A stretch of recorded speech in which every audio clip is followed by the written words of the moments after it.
Hello everybody and welcome back to another exciting episode of the wonderful and fabulous Project Zomboid. Last we left off, we did make our way off to the logging camp to the northwest-ish of our house. And we went there for one primary goal, to finally get ourselves some nails, because every time we had gone out, we did not get any nails, only getting some food, which is not a bad thing, mind you.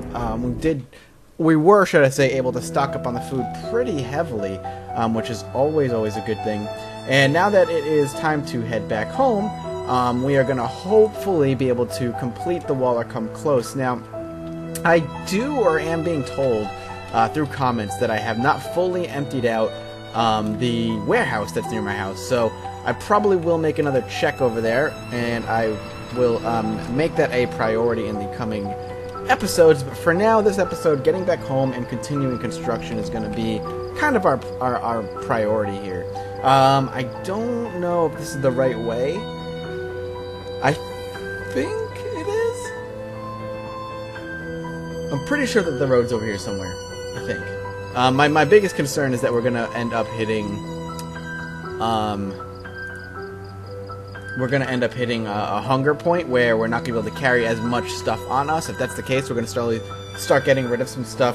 The goal is to drink the whiskey bottle first to lower our weight, if that'll do it. And then from there, we'll start emptying out our backpack of useless stuff. I would assume some pills, potentially the sweater, because we could always get a new one. I'm sure that's weighing us down a little bit. Basically everything except for the nails. I'd like to not get rid of the gun either. And I think beta blockers will be one of the first things to go. I think we won't really need them all that much.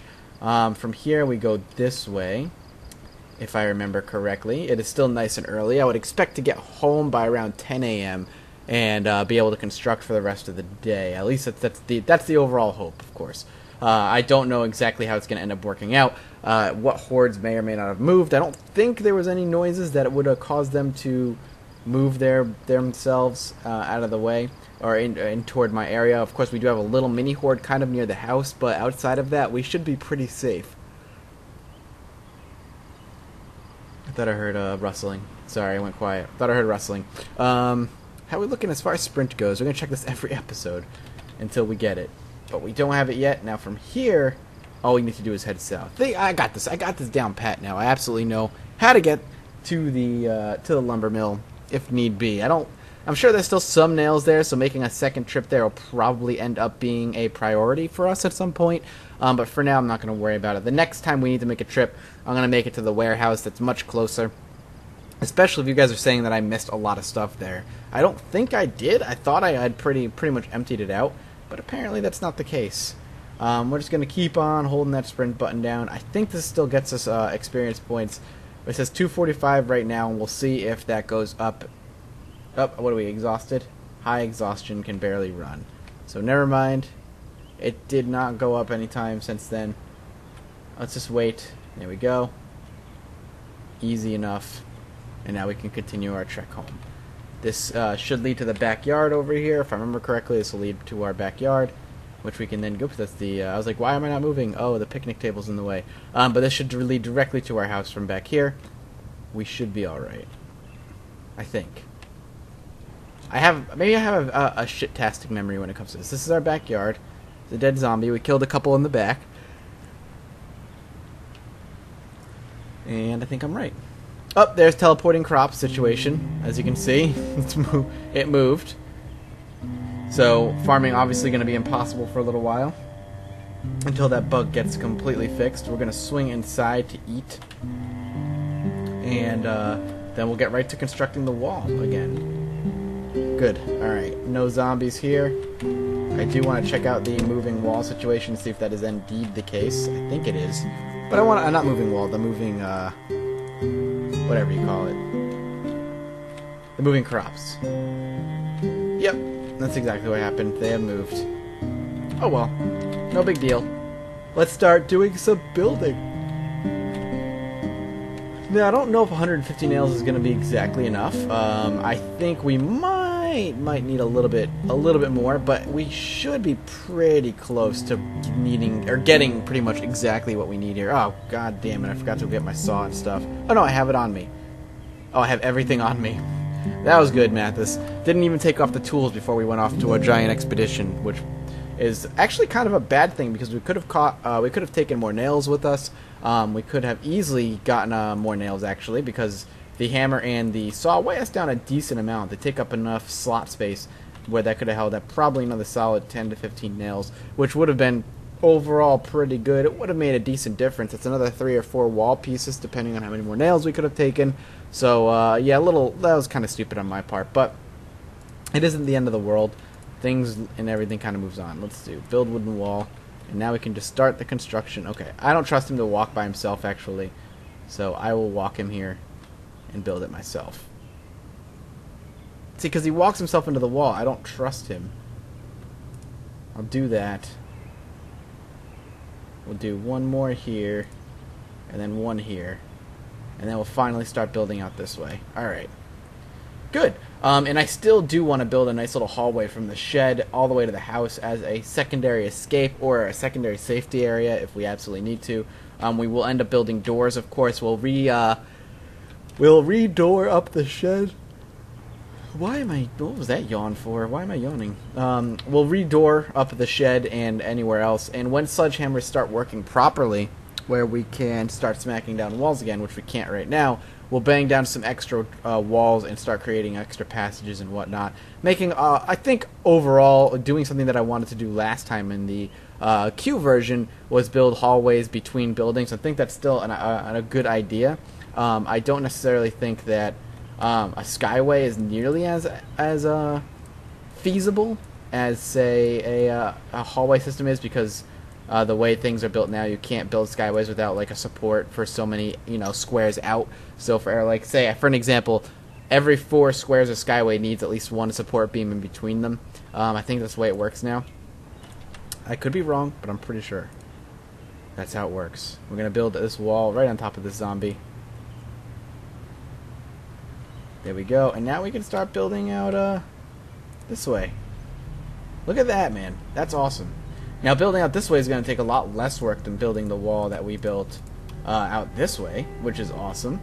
And this double fence situation, which will slow them down. They're not going to be able to pile. See, the other good thing too, which actually I didn't think about, which is actually really good, is that I don't think they can pile up against the wall. Like if there was no fence here, they'd easily be able to pile up against this wall right here and just start smashing it down. But with this fence in the way, they actually have to climb over the fence first in order to get to it, which may slow them down a lot. So that's actually a benefit of having that one space of fence in between.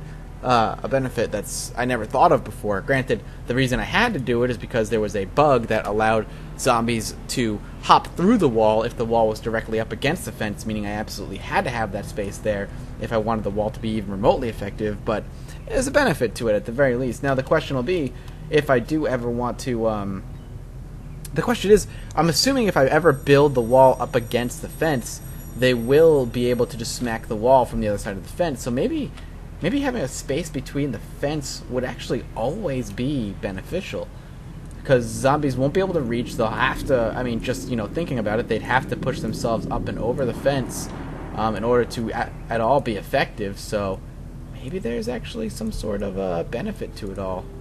That would be kind of cool. Maybe the bug has discovered ourselves a benefit to having to build in this awkward manner. I'm okay with that.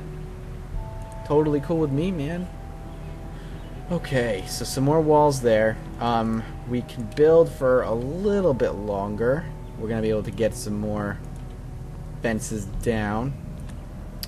We have 1 nail in there, so we're going to go ahead and slap some more. 1, 2, that's 2, that's 3, 4, 5, 6, right? Yep, okay, good.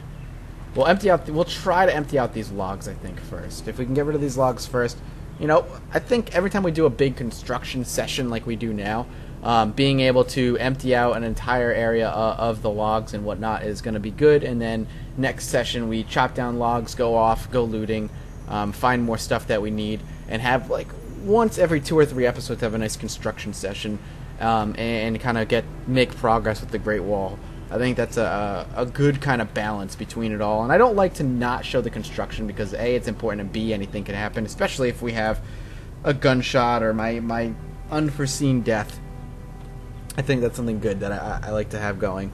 I like to show it all. It's part of the story, you know, the peaceful days of Mathis Bell, where all he has to do is, you know, build the wall and kind of contemplate his life in the zombie apocalypse, what it was before, what it is now, etc., etc.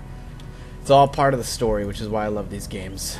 You know, I don't know if you've noticed, that's kind of my favorite type of game is, I say survival games, but it's not just survival games. It's games that have emergent story, and I love the mundaneness of some of the days that I have when playing them. It's some of my favorite times within Crusader Kings 2 are the times of peace.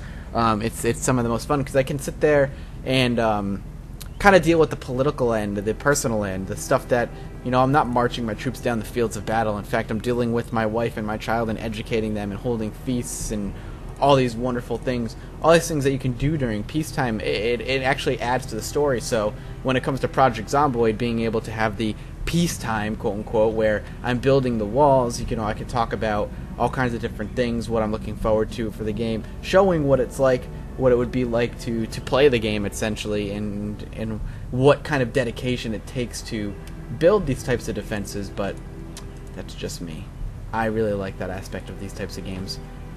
I don't know why I went off on that random tangent, but I did, and I apologize. 1, 2, can I just hit the grab button? Yeah. It's way quicker to click and drag, though, I think. Wait. He's grabbing them, but they're not actually going into his inventory. That's weird. I need to check something after I build this wall. I need to see if they're actually disappearing out of his bag and where they're going. Alright, so let's go to this right here. So I have 126 nails. I'm not actually doing anything with them. Alright, so that's at least a little bit... Nah, I don't have to worry too much about it. Let's swing inside real quick. And let's grab ourselves some food. Our character is exhausted, which is not surprising. I did make him run quite a lot.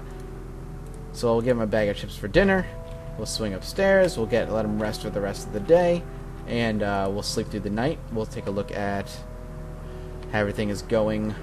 Let's take a listen, make sure no gunshots go off. Seems that we will have a peaceful night. We'll sleep. Yes. He's going to get a little hungry as he sleeps, as he tends to, because he's weird. And once he wakes up, which, wow, he's sleeping in quite a lot today.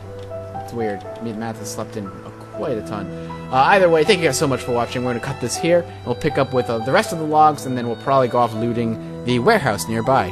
Thanks again for watching, guys, and I will see you all next time.